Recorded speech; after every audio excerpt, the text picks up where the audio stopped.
All right, so we're working on this 2008 Outback, and there's a million videos about, oh yeah, just change the fuse because the tail light, the brake light actually, fuse pops, and then it won't come out of park because that's also attached to the park release.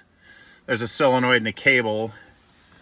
So you have to open this thing right here, a little bypass, and push the plunger. And then I'm going to show you which fuse it is that blows. It's this one right here. And it should be a 20. This one's got a 25. That's not right. So here's what you got going on. And this is common on these things.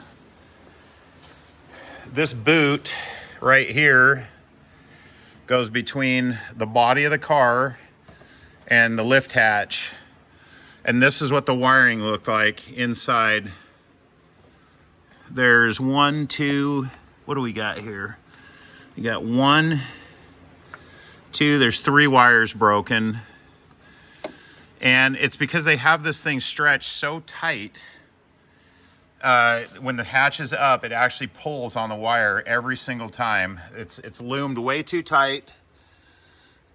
The way they had it all clipped in here, and it ruins the wiring harness right there. So it was shorting out and it was popping the taillight fuse. So if you want to know where the problem actually is, that's where. It's inside this rubber boot, or just beyond it, between the body of the car and the lift gate. And this is what we had to take off.